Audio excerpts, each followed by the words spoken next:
Fès,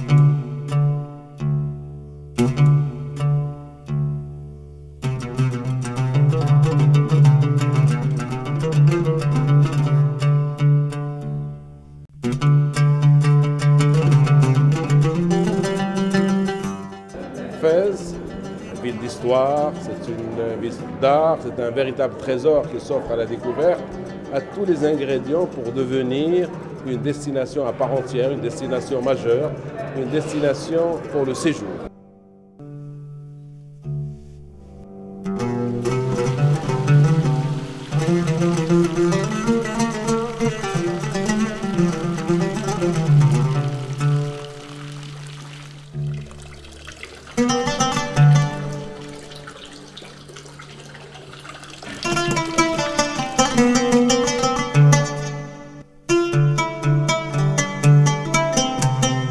Je pense que Fès mérite de faire connaître sa cuisine à travers le monde. Nous avons l'une des meilleures cuisines, mais malheureusement elle est méconnue comme la ville de Fès.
Je crois qu'il existe des cuisines marocaines. Parce que d'ailleurs, quand on se balade dans les rues de Fès, on voit des physiques tout à fait différents. Ça va des blonds aux yeux bleus, en passant aux roux, en passant aux basanés, en passant aux noirs. Et tout ça, on le retrouve bien sûr dans l'assiette, puisque c'est la culture qui passe à travers tout cela. Il existe d'abord des cuisines marocaines, pas une seule. Il existe ce qu'on appelle la cuisine traditionnelle marocaine, c'est-à-dire la cuisine des villes impériales. Il y a les cuisines régionales. Dans la cuisine locale, régionale, traditionnelle, il y a la cuisine des grandes maisons ou la cuisine des grandes dadas dans le temps. Par exemple, la maison dans laquelle on se trouve en ce moment, Dar el-Mqri, il y a de très très célèbres dadas qui ont créé des plats qui leur appartenaient, grâce auxquels elles étaient célèbres. Donc, il y a des spécificités que je dirais quasiment familiales. Il n'y a pas un seul couscous au Maroc qui ressemble à l'autre couscous.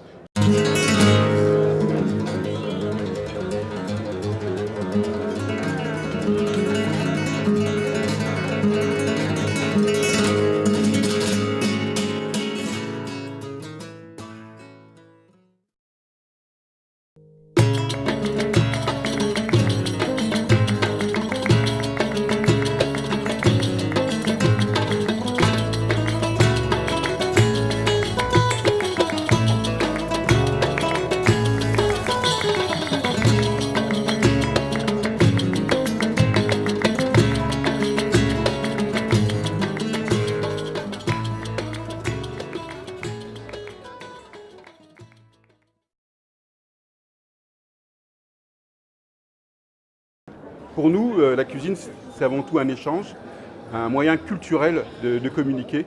Nous, les cuisiniers, on a cette force-là de pouvoir exprimer des sentiments à travers d'un rôle culinaire. Un échange culinaire, c'est avant tout un voyage. Lorsque je prends le challenge de faire une cuisine franco-mauricienne, mon challenge, c'est d'associer deux terroirs, mais qui ont toujours communiqué entre eux.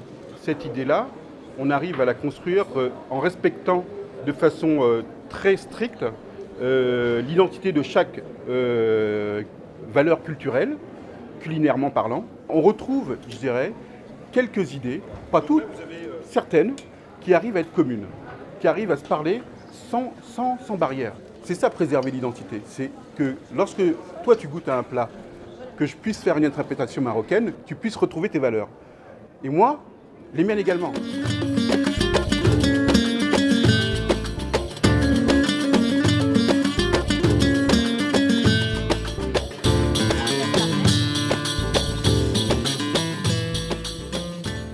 Dans ce festival, il y a eu des grands chefs, mais il y a eu des femmes simples, mais qui savent faire des choses absolument géniales. C'est-à-dire que tous les journalistes, les chefs avec qui j'ai discuté par la suite, le Trid les a marqués, Douida les a marqués, Arstlqadé les a marqués. Eux, ils s'en foutent si ces femmes portaient une toque ou elles avaient une tenue sublime. Ce qui les a intéressés, c'est que, waouh, il y a des techniques fabuleuses au Maroc. Merci. Merci. On admire beaucoup le talent des cuisinières marocaines et on aimerait savoir cuisiner aussi bien qu'elles. La cuisine marocaine, c'est une cuisine c'est une cuisine de mère, c'est une cuisine qu'on mange à la maison, qu'on partage, parce qu'elle a beaucoup de convivialité. Alors pour moi, la cuisine française, c'est celle qui m'a séduite. C'est une cuisine qui est très technique, qui est raffinée, elle a plein de qualités. Et ça, j'ai essayé de mélanger les deux. On va dire que la cuisine marocaine, c'est une cuisine où il y a de l'amour, et la cuisine française aussi. Je peux donner un exemple de ce que je fais à ma carte.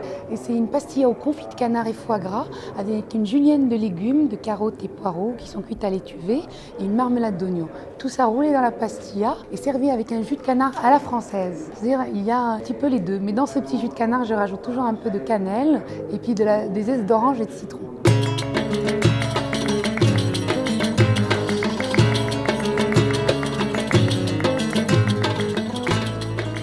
Avec le thé, on est quand même proche, on a quelques liens. Keiko prépare un dessert. Et donc, elle va faire un mousse à la menthe. Mais j'utilise des graines de jus de soja macérées dans le sirop de menthe. Il y a aussi une touche à la japonaise. Donc voilà, j'ai trouvé un lien entre le Japon et le Maroc. La cuisine japonaise, on met vraiment de grande importance aussi la présentation. Et donc vous avez vraiment la présentation très jolie, très colorée, et puis aussi l'abondance qui signifie aussi l'hospitalité. Le thé est symbole d'hospitalité. Il clôt un repas, ponctue une discussion ou scelle une alliance. Dans le thé, il y a le savoir-faire et surtout le savoir-être.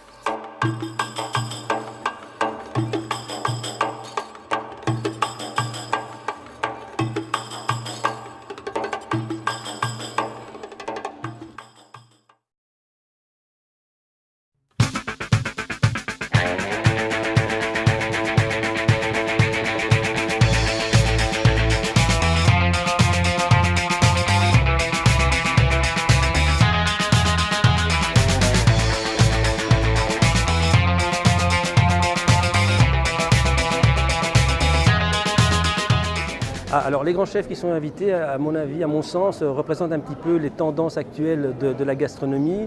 Au niveau mondial, on voit véritablement qu'il y a un intérêt d'une part de ces chefs à venir ici au Maroc pour présenter leur cuisine. Et puis encore une fois, on peut revenir sur le thème de ce festival qui est le lien. Et la présence donc de ces intervenants, c'est véritablement la démonstration, s'il fallait le prouver, qu'il existe un lien. On fait ce que moi je dis des gâteaux sur mesure. Ouais. C'est comme de la haute couture. Exactement.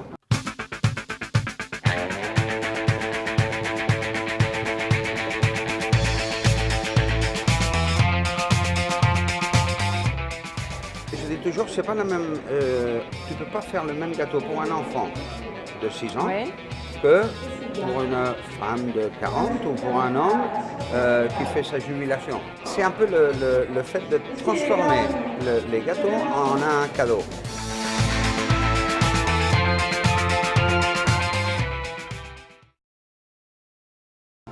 On est des gens qui mangeons de la culture en général.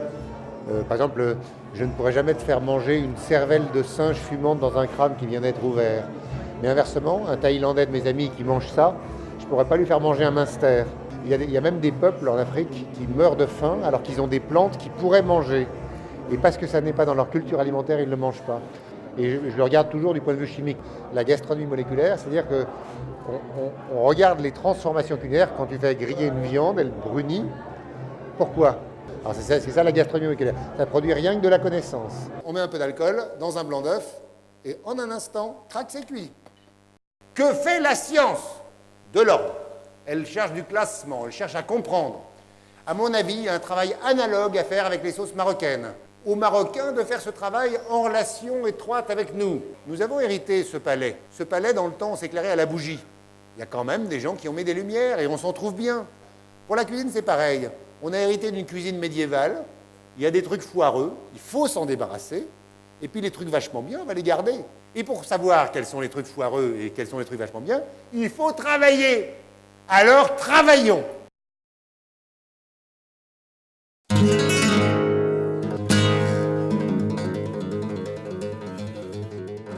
Le summum, c'est l'art culinaire, c'est-à-dire la création à partir de la cuisine et de la gastronomie et l'accès à la culture, à l'universel, à la pérennité. Mais souvent, cette pérennité, elle est symbolisée uniquement par les images que l'on prend de ces plats. Mais sinon, elle est dans les yeux de ceux qui dégustent ces plats de l'art culinaire. Bien sûr, il y a de la création.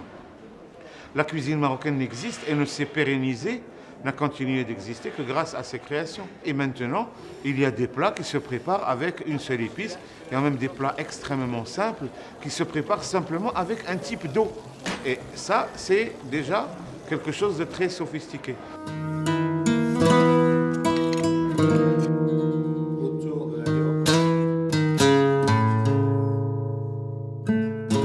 الوجود ديال هاد الناس يعني معروفين في الميدان ديال الاعلام والصحافه المكتوبه اللي كتهتم بالطبخ مهم بزاف للمغرب، مهم بزاف المطبخ المغربي. كذلك التواجد ديال هاد الطباخين المعروفين عالميا ما يمكن له الا يعطي واحد الاشعاع ايجابي على هذا المهرجان هذا. نتمنى ان شاء الله انه يوصل الدرجه اللي وصل لها المهرجان ديال الموسيقى الروحيه ديال المدينه ديال تفاس. انت الرجاء